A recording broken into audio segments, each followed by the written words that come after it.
마태복음 22장 14절에는 이와 같은 말씀이 있습니다. 보십시오. 이와 같이 초대받은 사람은 많지만 선택받은 사람은 적소. 여러분 혹시 결혼식 초대를 받고 초대장을 받은 다음에 갈까 말까를 고민해 본 적 있으십니까? 한국에서는 자녀가 결혼하게 되거나 혹은 내가 결혼하게 되거나 그런 때가 오면은요, 이전에 알던 분, 알지 못하던 분, 딱 한 번 본 분들 모두에게 초대장을 보냅니다. 우리는 하나이가 이런 뜻이죠. 그리고 초대받은 사람들 대부분은요, 축의금을 내고 결혼식을 보지 않고 바로 식사하는 곳에 가서 식사를 하신 다음에 밥 먹고 곧 이어서 다른 결혼식장으로 달려가십니다. 축의금 내러 또 떠나는 거죠. 그게 상식입니다. 그래서 우리는요, 별로 친한 것 같지 않고 평생에 한 2번 봤을까 하는 분들이 결혼 초대장 보낼 때 아주 좀 짜증이 나죠. 별로 기분이 상쾌하진 않습니다. 그런데 오늘 마태복음 22장에서 왕의 아들의 혼인잔치와 왕궁에서 보낸 초대장은 약간 불편함 속에서 마주대하게 되는 한국에 있는 결혼식과는 좀 다른 분위기가 비춰지고 있어요. 보니까 왕이 축의금을 전혀 받는데 신경을 쓰지 않더군요. 편하게 가면 돼요. 그냥 왕이 모든 음식 그리고 행사, 의복까지 다 준비해 놓은 그런 결혼식이었습니다. 잔치집에 가는 것이 부담이 전혀 안 가는 그런 결혼식이라면 자주 초대받아도 큰 문제가 되지 않아요. 그렇지 않으면 우리는요, 결혼 축의금 10만 원 내고 일가족 한 5명 가가지고 왕창 먹고 돌아오는 수가 있어요. 그런 일이 서로 간에 일어나지 않는 멋진 초대는 바로 왕이 초대한 초대였죠. 왕궁에 들어가 볼 수 있는 특별한 기회도 생겨요. 평상시 언제 우리가 왕궁에 들어가 보겠습니까? 그래서 다른 일들은 다 제쳐두고 내가 왕자하고 혹은 왕님하고 친근하든 친근하지 않든 무조건 가봐야 할 결혼식입니다. 흥미로운 건 왕님, 임금님께서 특별히 그 초대장에다가 내 이름을 박아가지고 초청장을 보내주셨네요. 신하들을 보내셨습니다. 이거 일기장에 남긴 다음에 그 초대장은 특별히 상자에다 보관해서 대대손건 남길 분이 계실지 몰라요.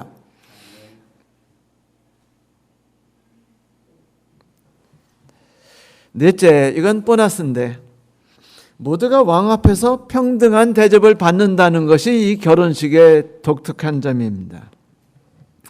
특별히 내가 얼마나 부자인지, 얼마나 힘이 센지, 얼마나 열심히 인생을 살아왔는지를 따지지 않아요. 그 결혼식장에선 우리 모두를 그저 인간으로서 대접해주는 그런 결혼식이라, 비록 내가 에르메스 옷을 입고 가지 않는다 할지라도, 그리고 아우디를 타고 가지 않는다 할지라도 아무런 찔림이 없는 그런 결혼식입니다. 갈만하죠? 오늘 성경 말씀 마태복음 22장 1절부터 4절에는 이와 같은 말씀이 있습니다. 하늘나라는 어떤 임금이 자기 아들의 혼인잔치를 베푼 것에 비교할 수 있다. 임금이 종들을 보내어 잔치에 초청한 사람들을 불렀으나 오려하지 않았다. 그래서 다른 종들을 보내면서 초청받은 사람들에게 가서 이제 잔치상도 차려놓고 소와 살찐 짐승도 잡아 모든 준비를 갖추었으니 어서 잔치에 오라고 하여라 하고 일렀다. 물론 벌써 다 잡아놨다는 건 아니겠죠. 일정에 맞춰서 준비를 다 완벽하게 해놓도록 지금 다 짜놨다는 걸 겁니다. 야채 미리 써놨다가 하루 지나서 먹을 수는 없지 않습니까? 손님들이 오시는 거에 맞춰야죠. 성도 여러분, 왕의 초대장이 모든 사람들에게, 우리들에게 보내졌어요. 예수께서는 마태복음 22장의 비유를 통해서 왕의 아들의 결혼식에 대해서 말씀하셨습니다. 그때 그분의 마음속에는 이스라엘 백성들과 지구상에 사는 모든 사람들에게 알려줄 매우 기쁜 소식이 있었죠. 어제 우연히 크리스마스 캐롤이 이제 휴대폰을 통해서 나오자 우리 집사람이 저한테 그랬어요. 여보, 너무 행복하지 않아? 캐롤이 들리니까? 네, 맞아요. 저도 엄청 행복했습니다. 그 음악이 뭔지 모르지만 다른 음악이 주는 것과 달랐어요. 그것은 어쩌면 예수 그리스도께서 위대한 일을 하러 이 땅에 오신다는 것이 음악 속에 스며들어 있었기 때문인지도 모르겠습니다. 하나님께서 그분이 그 결혼식에 우리를 초대할 때 그분의 마음속에는 여러 가지 생각들이 담겨 있으셨을 거예요. 그리고 중요한 사실들이 우리 앞에 펼쳐질 것입니다. 첫째는 인류를 구원하기 위해서 하나님과 성령과 그리고 아들 하나님께서 행하셨던 모든 일들이 성공적으로 마치게 되었다는 사실입니다. 이제 곧 우리 주께서 십자가에 달려 돌아가심으로 우리를 영원한 죽음에서 해방시킬 것이기 때문이죠. 지금까지 우리를 불행하게 해왔던 모든 죽음과 그리고 모든 죽음에 속한 세력들이 이제 영원히 파괴되어서 사라지게 될 것입니다. 코로나 때문에 힘들죠? 백신을 맞아야 된다는 분, 안 맞아야 된다는 분, 맞으면은 특별한 칩이 들어가서 우리가 뭐 저거 된다는 등, 아니면 인간이 바뀌어가지고 우리가 코로나 주사를 맞기만 하면 아이를 낳으면 아이가 늑대가 나온다는 등 별 소문들이 요즘에 얼마나 많이 퍼지는지 몰라요. 얼마 전에 어떤 영국에 있는 헬스에서 몸이 완전 짱인 분이 있었는데 그분이 코로나 걸려 돌아가셨어요. 너무 고통스럽게 죽으면서 누나에게 한 말이 이거였습니다. 누나, 내가 백신을 맞지 않은 것을 정말로 후회해. 그런데도 백신을 맞고자 하는 분과 맞지 않고자 하는 분들이 갈등이 심해요. 스웨덴에서는요, 백신을 안 맞고 마음대로 놔뒀대요. 뭐 장사를 하든 말든 마음대로 놔뒀더니 다 끝났답니다. 백신이고 뭐고 영향을 온 국민이 받지 않는데요. 한때 스웨덴이 그런 정책을 펴가지고 온 세상 사람들이 스웨덴 사람들이 미쳤다고 그랬는데 스웨덴 사람들이 옳다는 게 드러나 버렸어요. 이런 황당한 일이 있습니까? 이것도 고통입니다. 이 세상은 모든 사람들에게 경제적인 일이든 정치적인 일이든 의학적인 일이든 모든 일로서 우리에게 고통을 안겨다 주어요. 거기에서 피해 사라질 사람들이 없습니다. 그런데 이 모든 것들, 우리를 불행하게 만들며 우리를 고통 속에 빠뜨렸던 모든 것이 파괴되어서 사라질 것이라는 것이 하나님의 계획의 완성에 들어있던 것이었습니다. 그래서 그분은 좋았어요. 행복했습니다. 그걸 알려주는 초청장을 보내려는 것이었죠. 그리고 그분께서 이제 온 역사와 모든 인류를 위해서 그분께서 행하신 이 놀라운 일을 경축하고 싶으셨어요.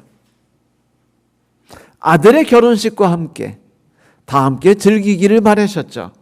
그래서 그 결과에 만족하시고 그분이 이루신 모든 업적들에 행복하셔서 이 모든 즐거움에 우리가 동참하기를 바랬고 함께 즐기기를 바라셨기 때문에 우리를 초대하신 것이었죠. 이런 사실들이 그분의 마음속에 들어있는 진실이었습니다. 그분이 이루신 놀라운 것들을 우리와 함께 즐기기를 바라신다는 것. 성도 여러분, 이 세상 어느 종교에서 우리가 맛볼 수가 있겠습니까? 어느 사회에서 이런 것을 맛볼 수 있을까요?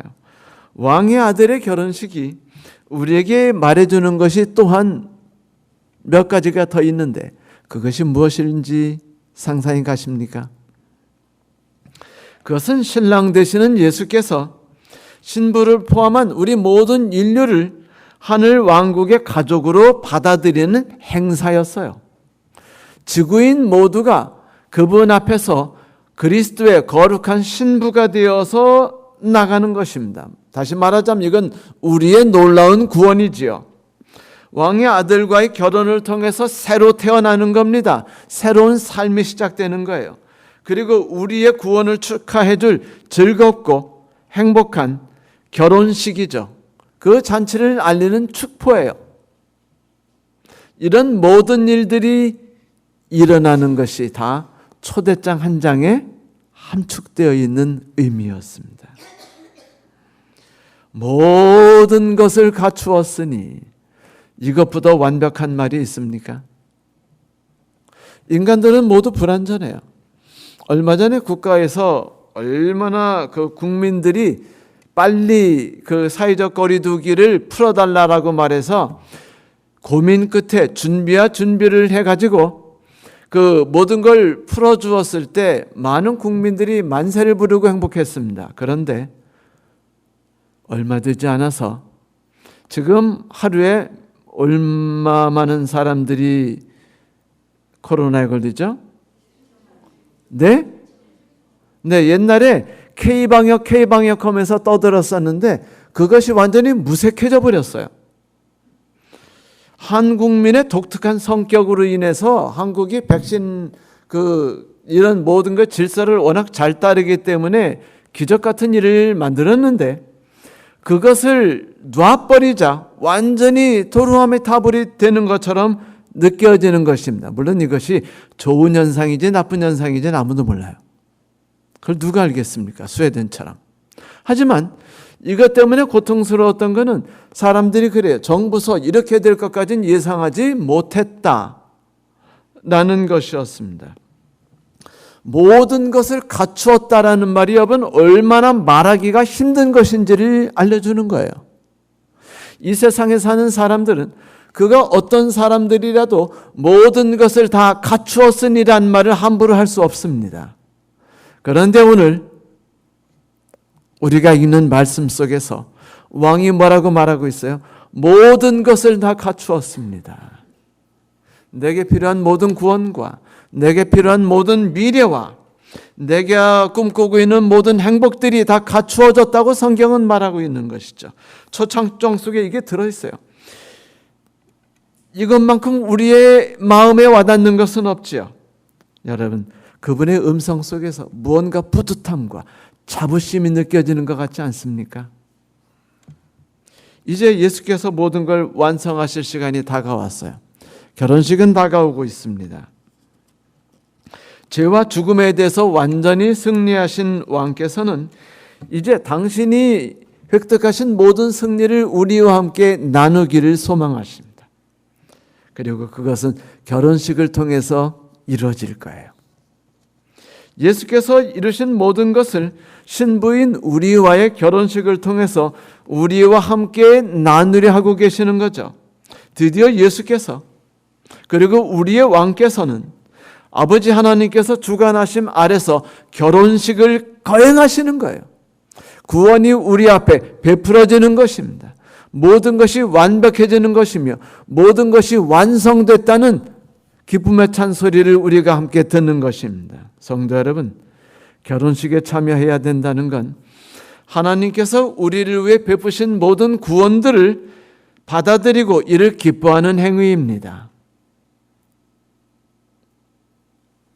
그것은 우리가 개인적으로 침례를 받음으로 하나님의 초청을 받아들이는 것이기도 하지요. 어린 양이신 목자이시면서 목자 되시는 예수 그리스도를 신뢰하고 따르는 것이기도 합니다. 목자가 우리를 이끄시는 대로 목자를 신뢰하고 따르는 것이기도 해요. 이렇게 우리 모두를 초대했던 왕은 놀라운 은혜를 우리 모두에게 나누려 하십니다. 그런데 이 말씀에 보니까 사람들이 반응이 시큰둥합니다. 영 현찮아요. 저 같으면 무슨 음식이 있나 생각해서라도 먹으러 가겠는데, 그렇지 않습니까? 왕궁에 갈량으로라도 가보겠는데 왜 수많은 사람들이 가지 않았을까요? 성경이 이렇게 말씀하고 있습니다. 저희가 돌아보지도 않고 하나는 자기 밭으로, 하나는 자기 상업차 가고 남은 자들은 종들을 잡아 능욕하고 죽이니. 좀 듣기에 매우 어색하고 이상한 반응이었죠.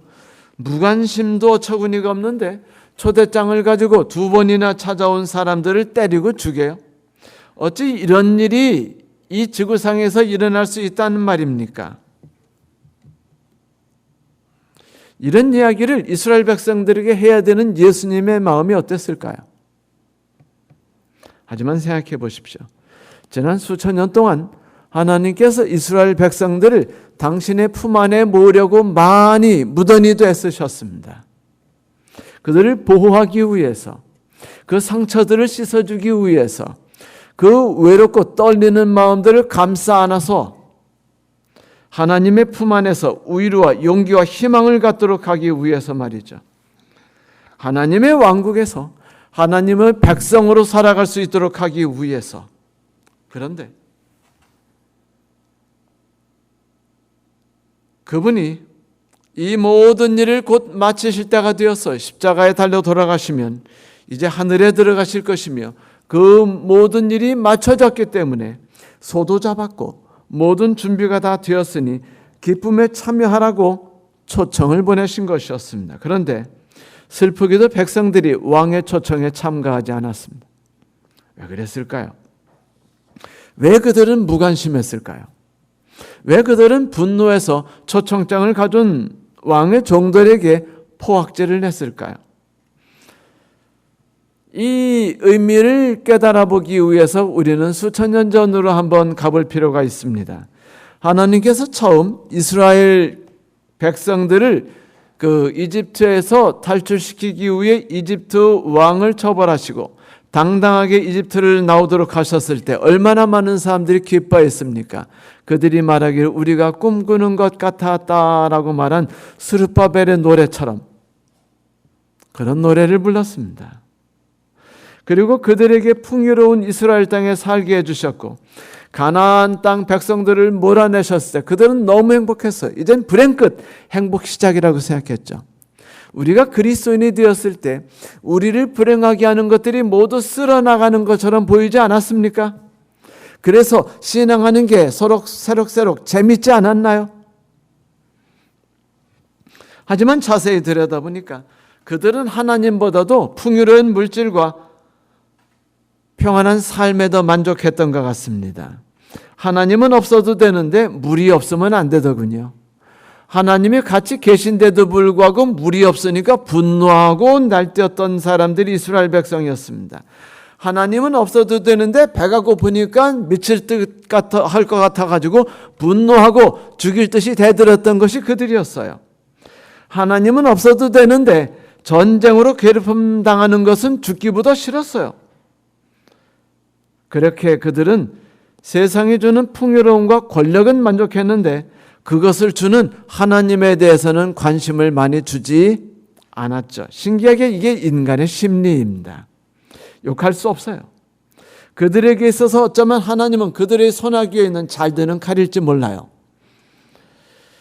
그들에게 풍요로움을 줄 수 있다면 그들도 하나님을 섬기는 일에 몇 가지 할 수 있습니다. 여러 종교들이 하듯이 충분히 11금 내고 충분히 연금 내고 교회 나와서 시금을 내줄 수 있어요. 시간 내드릴 수 있습니다. 단지 고기까지. 그들은 하나님께서 그들의 마음 안에 들어와서 주인 노릇하시는 건 싫었어요. 왜 주인 행사하시는 겁니까? 내 주인은 바로 나란 말이요. 이 세상 누구도 나의 삶을 통제하거나 지배하는 것을 원치 않아. 연금 내라면 낼게. 교회 다니라면 다니지 뭐. 내가 하나님을 통제하고 필요할 때만 나타나도록 하셨으면 하고 나는 그런 방법을 쓰기를 바래. 하나님은 그리 알고 필요할 때만 나타나셔. 네. 이렇게 마음속 깊은 곳에, 보이지 않는 곳에 우리의 진실한 마음을 숨겨두는 것이 우리 인간들의 본능입니다. 그들에게 죽음이란 비극이 왜 찾아오는지에 대한 하나님의 설명이 그들은 관심이 없어요. 왜냐하면 다른 방법으로 해결하면 됩니다. 하나님은 이렇게 말씀하셔요. 너희들이 죄를 졌으니까 너희들에게 사망이 오지 않았느냐? 우린 이렇게 말합니다. 백신을 만들면 되지 뭐. 그리고 텔레인가 텔로스인가 뭔가 하는 그런 세포 끝에 막을 조절해 가지고 우리 길게 살면 돼. 코로나 해결하면 되지. 의료기술을 발전시키면 되지 않겠어? 기계를 만들어서 풍요로운 생활을 만들면 되지 않겠어? 그리고 고장난 몸의 부품들은 인공부품으로 만들어가지고 좋게 만들면 되지 않아? 신문에 보니까, 아티클을 보니까요, 사람 눈과 똑같은 수정체와 눈을 가진 의안을 연구하고 있대요.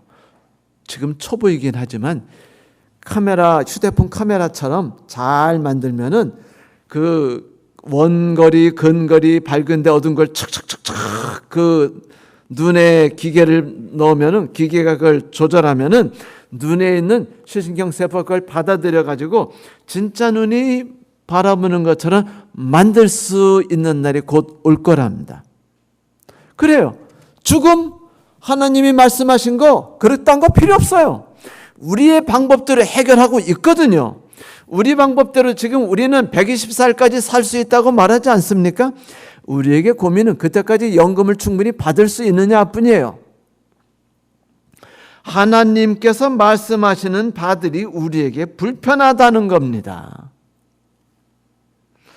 비록 그들이 하나님이 주신 땅에서 하나님이 내려주시는 비와 하나님이 내려줘 주시는 햇볕 아래서 농사를 짓고 장사를 하고 살았지만 대신 교회 다녀드렸잖아요. 그러니 거래도 문제없이 다 마쳤냐는 거 아닙니까? 그들은 자신이 죽어가고 있다고 생각하지 않았어요. 스스로의 힘으로 이 세상을 멋지게 일구어가고 있다고 생각했습니다. 하나님께서 네가 나를 떠났구나라고 말할 때 우리들은 그래요. 나는 이 세상을 더 아름답고 풍요롭게 만들고 있다. 나는 아우디를 만들었어. 나는 폭스바겐을 만들었어. 그 부드럽게 나가는 이 기분을 알간, 필요한 건 돈이면 돼. 간단해. 코인 사. 이 세상이 너무 편하고 쉽지 않아요? 거기다가 유튜브에는 쉬지 않고 이렇게 노래 부릅니다. 여러분, 부자는 모두가 될 수 있습니다. 단지 부자들과 가까이 하면 돼요. 어떻게 부자가 되는지 방법만 배우면 됩니다라고 노래를 불러줘요. 그러니 돈은 만들어질 기회가 있고 세상은 우리에게 행복을 무한히 가져다 주고 있고 우리는 영원히 살 수 있다. 하나님 필요해요.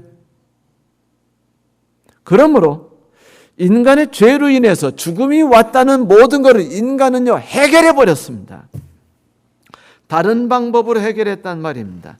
죽어가고 있다고 생각하지 않아요. 내가 스스로 일군 이 세상에 대해 자부심이 그득한 것이 인간입니다.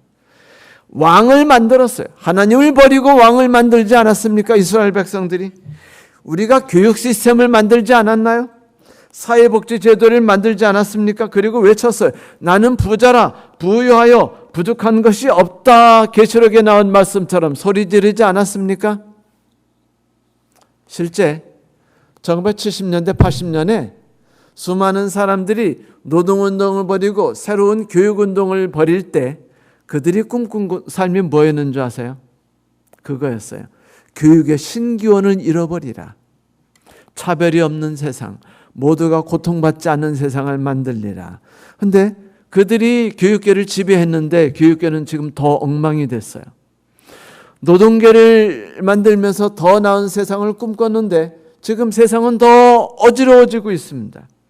그런데도 사람들은 말해요. 우리는 부자다. 우리는 부족한 것이 없다. 하나님이 없이 우리는 충분히 살아갈 수 있어. 우리가 살아가는 방법은 정당해. 유대인과 율법사들이 자기 행위가 그렇게 옳다고 생각했다는 거 아시죠? 그들은요 최소한의 예수님께 대한 예의는 지켰어요. 11금 냈지 않습니까? 십계명 지켰잖아요. 하지만 그들이 마음으로 하나님을 의지하지는 않았습니다. 하나님께서 그들의 삶의 주인이 되는 것은 원치 않았어요. 그들은 자기의 삶의 주인은 자기가 되어야 된다고 생각했어요. 이 세상은 내가 싸워야 되는 세상이라고 생각했습니다. 하나님께 의지하지 않아도 내가 세상 살아가잖아요. 열심히 일하고 열심히 돈 벌어서 열심히 연금 붓고 열심히 하면 노후에 잘 살 수 있어요, 없어요? 있지 않습니까? 그러니 그리스도인들이 제일 열심히 읽으면서 제일 싫어하는 성경절이 뭔지 아세요? 여호와는 나의 목자시니 내게 부족함이 없으리로다. 이게 제일 부담이 갑니다. 아니, 왜 그분은 꼭 우리를 사망의 음침한 골짜기로만 이끌고 가려고 하셔요? 네? 이 세상 누구도 다른 사람이 내 마음의 주인이 되어서 나를 내 마음대로 이끌고 가는 거 싫어요. 내가 이 길을 가면 정로인 걸 아는데 왜 나를 엉뚱하게 사망의 음침한 골짜기로 이끌고 가시는 겁니까? 뭐가 좋아요? 그래서 외치는 겁니다. 왜냐하면 난 하나님이 나를 사망의 음침한 골짜기로 이끌고 가는 것을 허락하는 것이 싫기 때문입니다. 결국 그들은 하나님이 아니라 하나님이 주신 세상을 사랑한 거죠. 여러분, 하늘을 가실 때 죽지 않기 때문에, 만족스럽게 살 수 있기 때문에, 병이 안 걸리기 때문에 가시길 원하십니까? 그런다면 하늘까지 가지 않으셔도 될 수도 있습니다. 열심히 일하시면 이 지구가 그런 세상을 만들어 준다고 수많은 사람들이 이야기하고 있지 않습니까? 그런데도 성경은 말합니다. 누군지 세상을 사랑하면 하나님의 사랑이 그 속에 있지 아니하니. 참 슬픈 일이죠. 그래요. 이스라엘 사람들은 그렇게 하나님을 의지하는 것이 싫었어요. 그런데 하나님이 계속 선지자를 보내서 뭐라고 하십니까? 내가 열심히 잘 살아가고 있고 열심히 부자가 되고 있고 자식 새끼 다 키워서 변호사도 시키고 그리고 선생도 시키고 의사도 시키고 만족스럽게 살아가고 있는데 뭐래요? 회개하랍니다. 내가 쥐고 있고 내 힘으로 하려는 걸 버리라고 말해요. 그게 싫은 겁니다. 그래서 처음에는 그냥 무시했어요. 그런데 자주 짜증나게 와가지고 뭐라 하니까 죽인 겁니다. 팬 거예요. 이건 뭐냐면 경고예요. 제발 이거 나도 너희를 괴롭히고 싶지 않아. 선지자들을 제발 좀 보내지 마. 응? 이것도 적당해야지. 지적이는 것도 적당해야지. 그게 새소리지 라고 말한 겁니다. 선하게 했죠. 하나님께 돌아오라는 호소가 그들의 귀에 거슬렸습니다. 그래서 하는 수 없이 하나님께서 너희들의 삶이 이끌어가는 삶이 어떤 건지 내가 보여주겠다. 너희들이 더 나은 힘으로, 더 나은 권력으로, 더 나은 문명으로 살기를 바래. 그러면 그 더 나은 문명이 너희를 파괴하는 걸 보여주마라고 말한 게 뭐예요? 아시리아가 이스라엘을 친 겁니다. 그것이 바로 바빌론이 유대를 친 거였어요. 더 나은 삶의 꿈이 우리를 공격해서 우리를 쳐버린 거예요. 그렇게 이스라엘이 무너졌던 것이었습니다. 그렇게 로마의 손을 빌어서 이스라엘이 괴멸되었죠. 예수께서는 비유 속에서 이런 슬프고 비참한 사실을 이야기하신 거예요. 그래서 임금이 몹시 노하여 군대를 풀어서 살인자들을 잡아 죽이고 그들의 동네를 불살라버렸다. 이스라엘 역사 속에서 이런 일이 얼마나 많이 일어났는 줄 아십니까? 아니, 우리의 인간의 역사 속에서 우리는 수없이 그런 삶을 보지 않았습니까? 이주조선이 처음 시작될 때 그들이 더 나은 삶을 꿈꾸지 않았던가요? 하지만 그 나라가 무너질 때 그 나라는 자기들이 꿈꾸는 것을 보이지 못했습니다. 이스라엘 사람들은 결국 하나님이 주신 세상을 사랑하지만 세상을 주신 하나님께서 그들의 마음에 들어오는 걸 원하지 않았기 때문에 징계를 받았습니다. 슬픈 일이었죠. 청함을 받은 사람은 바다 모래알처럼 많았는데 잔치집에 들어간 사람들은 남은 자손밖에 없었다는 것이었어요. 이제 예수께서 우리에게 하시는 말씀을 귀에 귀담아 들으십시오. 이에 종들에게 이르되 혼인잔치는 준비되었으니 청한 사람은 합당하지 않고 하니 네 거리에 나가서 사람들을 만나는 대로 혼인잔치에 데리고 오라 한데 종들이 길에 나가 악한 자나 선한 자나 만나는 대로 데려오니 혼인잔치에 손님들이 가득한지라. 교인들을 데리고서 하나님을 신뢰하는 사람들의 모든 사람들을 몰아가지고 결혼식에 초대했더니 왕이 보니까 이것들이 아무도 안 와요. 그러자 왕이 화가 났습니다. 그래서 그러면 내가 그리스도인임네, 내가 뭔가 됐네 하는 것들을 내가 초대하지 않겠다. 차라리 길가에 가서 자격이 없다고 생각하고 제가 초대받았습니까? 영광입니다라고 생각할 사람들을 부르겠다라고 하신 거예요. 길거리에 나가서 모든 사람들, 희망을 잃어버린 사람들에게 나아가 그들을 초대했습니다. 복음은 로마를 통해서 전 세계에 이렇게 퍼져나갔던 것이에요. 우리가 과거에 어떤 사람이었는지 하나님께서 관심이 없습니다.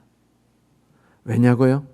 인간의 행위가 어떤 행위든지 간에 그 행위가 올바르고 정당하든 그것이 아니든 우리가 아무리 시스템을 가꾸고 교육을 강화시키든 아니든 인간이 만드는 세상은 결국은 지옥과 같은 세상이고 이 문제를 해결하실 분은 하나님밖에 없으셔요.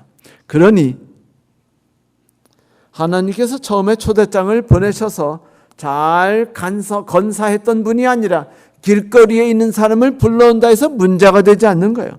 중요한 건 그들이 무엇을 했느냐가 아니라 하나님께서 그들에게 어떻게 해주시냐 아닙니까? 이것을 알리는 것이 길가에 있는 사람들이었습니다. 예수께서 당당히 말씀하셔요. 결혼식에 참가하기 위한 것 그딴 거 필요 없다. 오직 내가 그대들에게 제공해주는 옷만 입고 오거라. 그러자 수많은 사람들이 몰려들었습니다. 수많은 사람들이 왕이 주는 옷을 입고 이렇게 멋진 옷을 내가 한번 입어보더니 평생에 이런 영광이 없어라고 말했습니다. 그런데 마태복음 22장 11절부터 14절에 보니까 여기 또 슬픈 얘기가 나오네요. 임금이 손님들을 보러 갔더니 예복을 입지 않은 사람이 하나 있었다. 그를 보고 예복도 입지 않았는데 어떻게 여기 들어왔소? 하니 그가 할 말이 없었다. 그러자 임금이 하인들에게 이 사람의 손발을 묶어 바깥 어두운 데 내쫓아라. 거기서 가슴을 치며 통곡할 것이다 라고 말했다. 부르심을 받은 사람은 많으나 뽑힌 사람은 적다 라고 말씀하셔요. 이 말씀이 무슨 말일까요? 지금까지 우리가 나눴던 이야기를 생각해 보세요. 이 세상은 뭐와 뭐가 충돌하죠? 내 힘으로 이루는 세상을 가진 사람과 오직 하나님의 은혜 속에 거하려 하는 세상만이 있을 뿐이에요. 그런데 하나님이 말씀하십니다. 너희들이 어떤 사람이든 상관없어. 다 구원해 주마. 다 내게로 오거라라고 외치십니다. 오는 모든 이에게 어떻게 하셔요? 그냥 하나님의 의의 옷을, 왕의 옷을 입혀주셨어요. 그런데 여기서 문제가 터진 겁니다. 한 사람이 꽤 인생 열심히 살았거든요. 자기가 열심히 살았다는 걸 보여주고 싶었어요. 우리 아들 의사야, 우리 아들 변호사야, 나 열심히 살아서 지금 37억짜리 집을 갖고 있어. 요번에 내가 산 차 한번 볼티어? 아우디야. 그래서 요번에 이제 신상 에르메스, 발음도 끝내주죠. 신상 에르메스를 입고 결혼식장에 폼 따고 내면서 두른 거예요. 아주 샤넬 향수를 쫙 뿌리고 샤넬 가방을 들고 이제 딱 두르는데 지나가면서 사람들이 와우 에르메스 하고 오니까 폼을 내면서 내가 인생 잘 살았구나 이렇게 하는데 입고 딱 들어가는데 멈추래요. 멈춘 다음에 뭐라고 합니까? 예복 입고 들어가세요. 갈등이 되는 겁니다. 왜냐하면 여러분 예복을 입는 순간 내가 열심히 살았던 나의 인생이 어떻게 되는 겁니까? 가리워져요. 내 죄만 가려지는 것이 아니라 내가 일어났던 에르메스가 안 보이는 건 너무 억울하지 않습니까? 교회 왜 와요? 에르메스 보여주려고 오는 거 아닙니까? 그런데 에르메스를 가려야 돼요. 그래서 싫었던 겁니다. 내가 수고하고 내가 일군 인생들이 어떤 것인지 세상에 보여주고 싶어요. 온 세상에 봐라. 나 지금 에르메스 입었어. 폭스바겐 이 차 끝내주지 않냐? 문 닫히는 소리가 부드럽지 않아? 뭐 이런 거죠. 그런데 그걸 가리라고요? 마음에 들겠습니까, 여러분? 인생을 이 땅에서 열심히 산 사람일수록 하나님께 나아가서 내가 한 모든 것을 다 버리고 포기하고 하나님을 의지한다는 것만큼 힘든 일이 없어요. 그러므로 이 땅에서 무언가 일군다는 것이 얼마나 위험할 수 있다는 것을 잊지 마십시오. 그래서 그는 자기가 만든 최고의 것을 하나님께 드리려고 했는데 드리지 못함이 섭섭했어요. 임금님, 제가 에르메스를 입고 왔다는 게 자랑이 아니에요. 제가 당신의 나라에서 이렇게 잘 살고 열심히 능력을 다해서 사니까 이렇게 됐다는 걸 보여드리고 싶은데 저 사람이 지금 저 옷 입으라고 하네요. 저 안 입겠습니다. 하고 들어갔어요.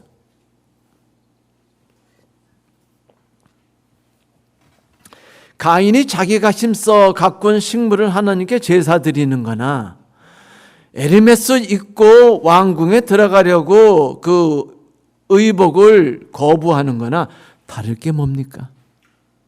뭐가 다른가요? 구원은 오로지 어린 양의 희생으로만 만들어지는 것입니다, 여러분. 새로운 삶으로의 변화는 하나님께서 준비해 주신 완벽한 모든 잔치는 오로지 하나님이 주시는 은혜를 그저 받아들이는 것에 의해서 만들어질 뿐입니다. 내가 지금까지 이룬 그 어떤 것도 거기에 포함될 수 없다는 사실 우리는 잘 알고 있죠. 성도 여러분, 이제 얼마 되지 않아 왕이 만찬 장소에 들어올 것입니다. 우리의 왕 예수께서 우리를 위해 십자가에 달려 돌아가시고 우리의 남편으로 우리를 받으려 드리려 결혼잔치에 참여하러 오십니다. 결혼식이 이루어지는 그때 지금까지 우리를 괴롭혔던 모든 슬픔과 모든 저주와 고통은 사라질 거예요. 그날은 죽음과 모든 분리가 영원한 형벌을 받고 영원한 기쁨과 하나됨만이 이 세상을 지배하는 날이 다가올 것입니다. 그런데 만일 그날에 우리가 만든 옷, 다시 말해서 내가 만든 이 세상, 내가 만든 훌륭한 업적들, 고결한 성격, 권력이 있고 하나님 앞에 나간다면 어떻겠습니까? 하나님께서 우리가 이루신 놀라운 일을 보시고 감격, 너 같은 사람들은 꼭 하늘나라에 와야 돼 라고 말하실까요? 아닙니다. 우리는 결코 하늘에 들어가서 우리가 이룬 어떤 업적도 보여드릴 수 없어요.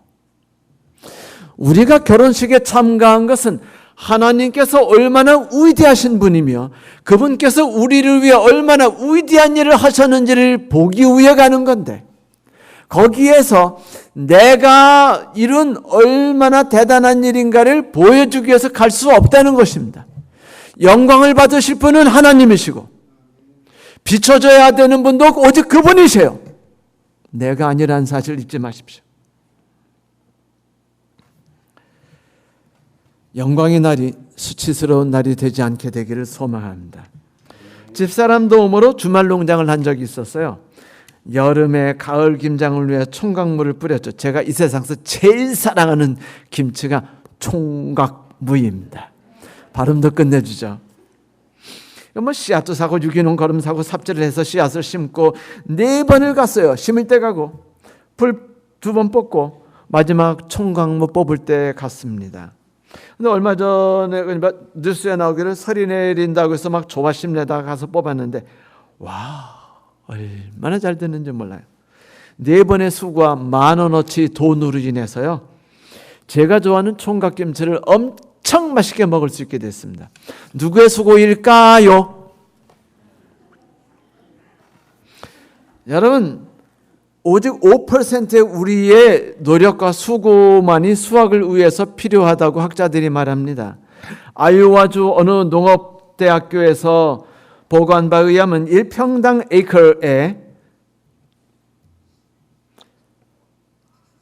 2마리의 옥수수를 내려면은요, 그 400파운드의 물과 6,800파운드의 산소, 5,200파운드의 탄소, 1,100파운드의 질소, 125파운드의 포타슘, 75파운드의 유황, 그리고 엄청난 다른 요인들이 필요하다고 합니다.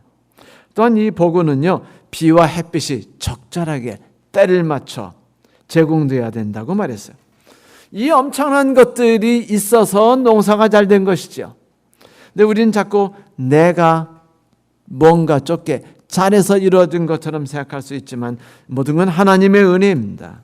성도 여러분, 이 엄청난 게 다 하나님의 은혜로 공짜로 우리에게 주어졌다는 사실이 감사하지 않았습니까?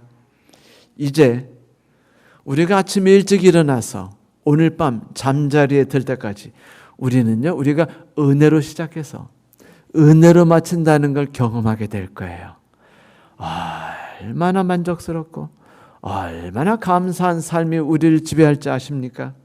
저는 이 시간에 모든 성도 여러분에게 말씀드리고 싶습니다.